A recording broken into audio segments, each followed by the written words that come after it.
Here on The Right Note, we concern ourselves primarily with only the newest of new music, but sometimes, and only sometimes, it's good to go back, way back, to the first albums we ever bought. Let's begin with Vernon. Well, most people like to say that they had something really cool as their first album, but I bought Explosive Hits 75. That is a difficultly named record if you pronounce it a little bit. I've had explosive hits. Sorry. 75 of them. It's like the food poisoning. It was a bad year. This record had a song that was my favourite song for many years called January by Pilot, which was the first song of theirs I heard, though. It was actually turned out to be their second single. They actually had this other song called Magic, which was a big hit as well.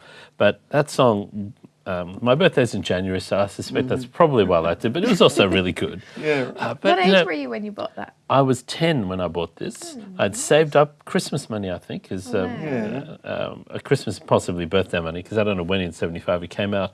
But the next year, I was also very careful to make sure that no one would steal this valuable artefact, because I wrote across the top here, Bernard Zoll, 35 Robertson Road, Chester Hill, and I was in grade 6A. Oh, that's So, very cool. You were the Very coolest kid at sweet. Chester Hill with that album, surely. Yeah. No. What have you got on there? AC/DC, John Young. Oh, yeah, AC/DC, John Paul Basic Young, Rollers, except he Sherbet, was just John the Young. He wasn't John Paul Young yet, he was just John Young. It's not Johnny Young, John John Young. That's probably worth a lot of money then. No. It's just shattered. But it's not a K-Tel record, it's actually released by EMA. Gone are the days where you could get a compilation album that would have AC/DC and Gilbert the Beaucoup. Gilbert Beaucoup, A Little Love and Understanding. Linda Ronstadt. Yeah, Linda Ronstadt. She's awesome. Linda Ronstadt, who somebody defaced. You may not be able to see this, but somebody drew a moustache on Linda Ronstadt. Were you scared of getting girl germs from Linda Ronstadt It wasn't back in me. 1975? It wasn't me. I'm offended. Not that I was necessarily a huge fan of it at the time, but I'm deeply offended. Nobody drew on John Young's bare chest. Completely hairless bare chest there. And are these like the hits of the think he time, or are these waxes? like the cheap songs that they Oh could no, get? no. These were the hits. I mean, January was a huge hit. The Sherbet song, Summer How's that? Love. Was it- oh. We've got Summer Bye Love. Bye Baby. That was a big Bye hit. Bye Baby. okay. The Bay City Rollers. No, these were hits. Do you remember what you paid? I don't. It was probably about $1.50 or something, or maybe pence because I'm that old. It was maybe sort of 37p or something. But as you said, right, it's just the weird combination of contemporary artists like Bay City Rollers and AC/DC and Pilot with Gilbert Beaucoup, Al Martino, who looks like your sleazy uncle. He's got these shades on here that are a real worry. Frankie Valli. It's weird compilation, but. Is it because it's all put out by the same record labels? That was everything they had at the time, or? Possibly, though I don't know whether they were all on EMA at the time. Ross Ryan, Why did you choose this record, by the way? probably because it had January. So you knew the song before you bought the Oh record?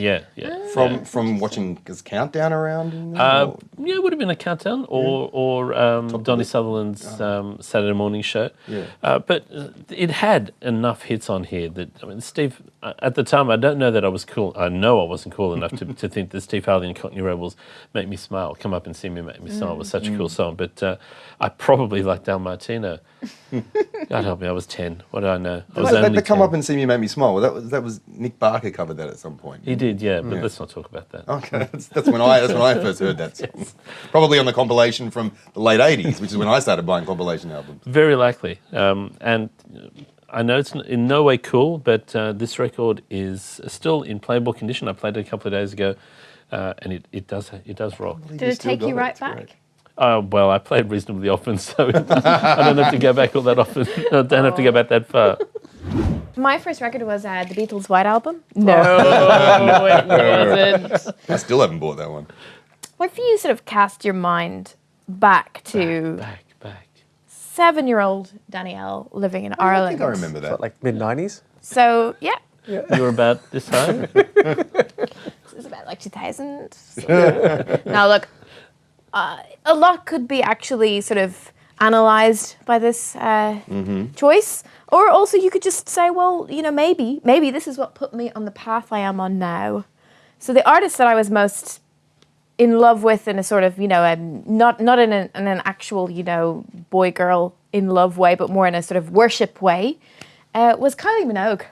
Hey. Who saw that one coming? Is that why you came to Australia? Well, see, this is what I'm saying. Can you take it back to that moment? Was that when I decided Australia? Was it that long ago? I don't know. Was I it can't tell you. Do the Locomotion album? What was No, the album? it was called Enjoy Yourself. So it came after the Locomotion album. So that would is that So it had Hand on Your Heart. Hand on Your Heart and Tell good Me one. it's not. So still Stockacre and Waterman days. It was. Oh yeah, the good days. Before the It James also Dean had Bradfield days. Well, it had Tears on My Pillow, which was actually she covered the Tears on My Pillow song, but it was in a film she did called The Delinquents. Yeah. Remember that? So He was in that. I was so obsessed with Kylie Minogue.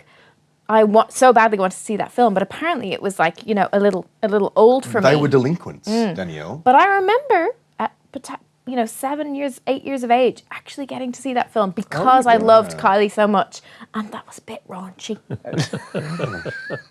look, I loved Kylie. She was my first concert. I still have great respect for her. I think that she's lasted very long in the music industry. And she was. Look, I fell in love with, I guess, the pop songs, the Stockacre and Waterman. Yeah, it was huge. She was a great sort of front woman, I think, for what they were churning out in their factory of hits. But they were written so the songs were written in a certain way. You could tell the Stockacre and Waterman, whether it was Rick Astley or Kylie Minogue, yeah. and there was that great rumor that Rick Astley was just Kylie Minogue slowed down. That was beautiful.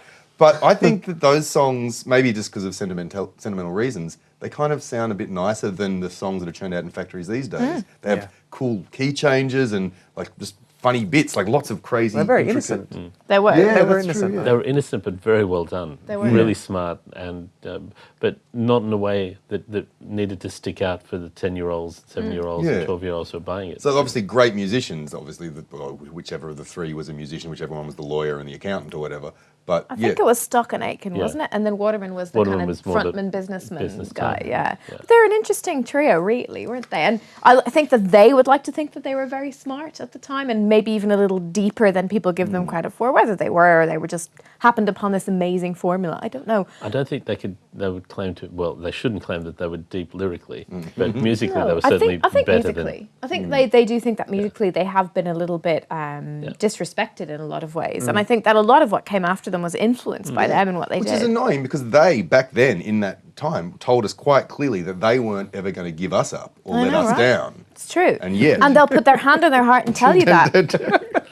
Well, I'll put my hand up and say I trashed it at the time because it was seriously uncool. That's embarrassing for you, isn't it? But I mean, there were some utter rubbish songs, but in retrospect, though. you can see some good ones there. Well, do you know what was interesting about that time? That was the time when there was 3 strong songs on an album, and you can't really get away with that Yeah. now. And then there was all the fillers, and that was kind of I don't with know. the Have you Kylie seen a Britney Minogue. Spears album Yeah. recently? Well, she's kind of not. She's like a relative of that Yeah. era, isn't Yeah, it? She's like, yeah, but I remember like fast forwarding on my tape through the album tracks. If I could, sometimes I'd be forced to listen to them Yeah, all. like but I would have disagreed with you on albums such as, say, Kick by In Excess or Listen Like These, which was released at a similar time, but I listened to them the other day and it's true. There's junk on even those iconic albums. There's these bits that just like, what are you even doing, Ferris Brothers? know. Come on, get it together. It's kind of the one advantage of this digital age we're in. You can't really get away with album filler now. Call it an advantage. It's really hard to write a whole bunch of songs that every one of them has to be. I know, but I'm saying it's an advantage for the listener. Oh yeah, absolutely. Yes, Yeah, yes, exactly. It's more difficult for the artist, but the pressure is on. But back Or then, if you just keep got the away with bass filler. line really low,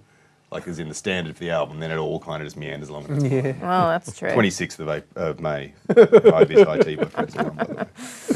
So yes, Kylie Minogue, my first album, also my first concert, and as I say, potentially the woman who put me on my path to this great and beautiful country that I live in. Oh, Beautiful. well, good on you. Even though Kylie, she thank lives you. in London. But anyway, that's Well, you got to beside do a the little point. swapsy deal. Yeah, we did. Yeah. 5 foot person for a 5 foot person. It makes sense. Who got the better deal, Australia or England? Is there a Danny Minogue version? Do you have a sister that's out here as well? I don't, but I do believe that. Has anyone actually seen Danny and me in the same room at the same time? Just putting that out Yeah, like there. 2 weeks ago at the Logies. Yeah, I was going to. She was certainly there. They wheeled Danny out for all of those events, don't they? Oh, they do. Bless her. But hey, look, Danny has her own thing going on. I'm all about Kylie. So you were 7 when you bought your first record. Well, like I say, I would imagine maybe Yeah. someone assisted me, maybe gave me the money, maybe I earned it in some way, tidied my bedroom. Yeah. Just Earned that money. I was 8, and also it wasn't the first record that I bought with my own money. That was a Right. few years later. It was actually Michael Hutchins' album. It was actually the first Max Q album. Was the one I first bought with my own money. It doesn't. Not his first album. Don't be impressed. Back to number that wasn't one. the one. No, that was Back the to first one I number bought with my one. own money. But what it was, and I didn't bring a record like several people here on the bench have. Yeah, but I've drawn mine. Now, Brilliant. do you know what that is? Beauty and the Beast. Definitely Beauty and the Beast. No. Can you give us a hint? No idea. Like Ebony and Ivory or something. This one, this is the singer and the main Oh, person. no, Go West. No. This is the Wham? and out of here is a lot of noise. What countries are these people This from? like down here is his larynx, and out of this comes all the singing because he. That's normal, I think, for most Yeah, people. well, but right? especially for him because he specifically is the voice. Johnny Farnham. John Farnham. This is Whispering Jack by John Farnham. It came out. Of course. Yeah, very clearly. Excuse me, I'm going to hold this up here. All right, camera editor guy, can you please put a Whispering Jack? Identical, see? See? Yeah, I Wow, thought so. that's pretty amazing. Hidden talents. Yeah. Came out in 1986, and I remember I didn't know anything about music. I think I'd listened Clearly. to... Yeah. I listened to a Dire Straits album at about the same time, and that's when I discovered what a middle section was, because there was this bit without singing. Sorry, I love Mark Knopfler, but go on. You know, he's great, but Genius. he's not this guy. No. And I remember watching the Whispering Jack concert with my mum, and it was kind of like, so with a like, you know, for your birthday you get like a gift voucher. So I bought the cassette of Whispering Jack at Anthem Records in Engadine, and then watching the live concert, which happened at about the same time because he Right. blew up. This was like, Yeah. and then finding out because there was a doco about him, how he almost gave up music, all of this stuff, and. Didn't Glenn Wheatley mortgage his house with this record or Yeah, he something? did. Or? And there's so many amazing things that go with his album, apart from the fact it was make or break for John, by that stage, John, and also for Glenn Wheatley. He'd been kicked out of LRB for being too much of a front person, so, you know, this was like he had tried other things, hadn't been successful. This album has so many hits, from, you know, Take the Pressure Down, which was a one-shot video clip, I think, done at the time, like just him just dancing around and singing with his silly haircut, to You're the Voice, to Give Me a Reason, to Touch of Paradise. Paradise. That's like Ross Wilson from Daddy Cool and Mondo Rock co-wrote, well, pretty much wrote Touch of Paradise, I think. When you do look at this, I think John Farnham only wrote one song, which was Let Me Out, which is not that good a song. Filler. Yeah. I have a good story Well, about he's that. the voice. He's not, the- Yeah. not the writer. He's the voice. You'll find people, like Harry Bognervoz, I think, was the main writer of a lot of those songs. And the voice was written by like 5 people, and I think only one of them was Australian. There's like a member of Manfred Mann's Earth Band and all these other things. It's what it takes to write a good hit. 5 It does, people. yeah. But That's right, people hassle Beyonce. He did the same thing, and his name's not even on the bloody song. when I was moving to Australia, Farnham. all those many years ago, I remember a friend of mine gave me sage advice. He had also lived here for a period, and he said, look, there's just one thing I have to tell you. You will hear You're the Voice a lot.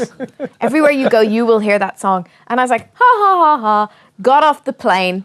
In the airport when I landed, I think I was walking past the McDonald's. It was playing, and I kid you not, and I thought, holy shit. You understand That is why. truth. Have you managed to understand it yet?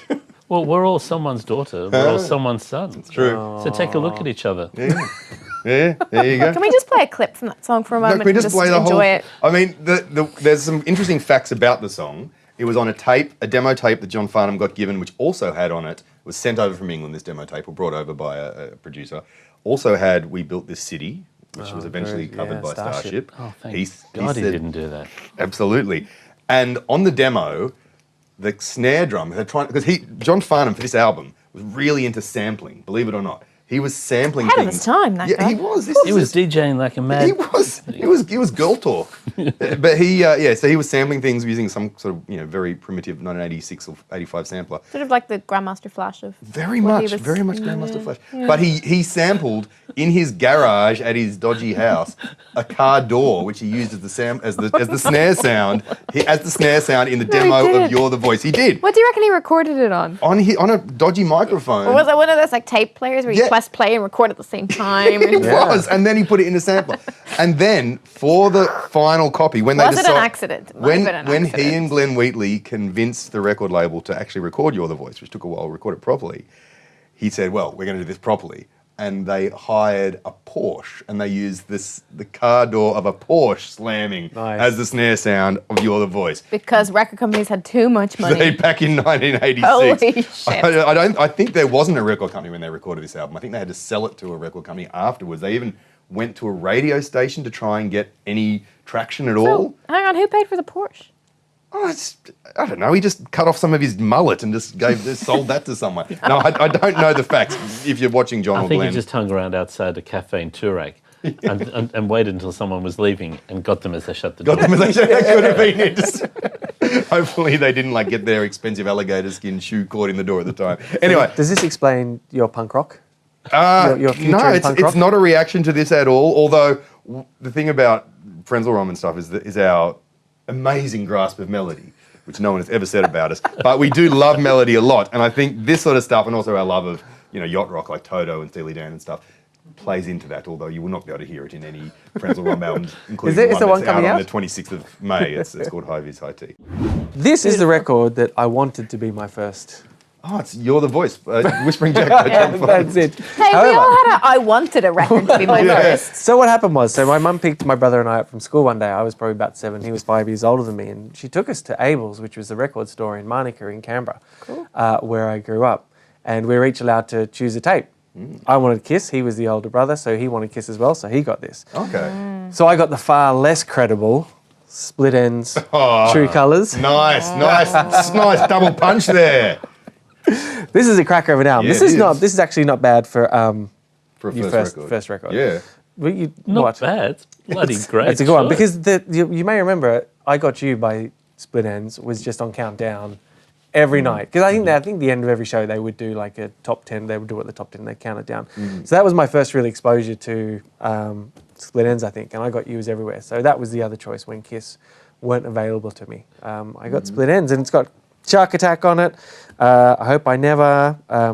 It's a killer. It's a great Don't you record. think that cover is one of the most, that just dates it so much, that cover? It's like it could not, unless someone is being ironic.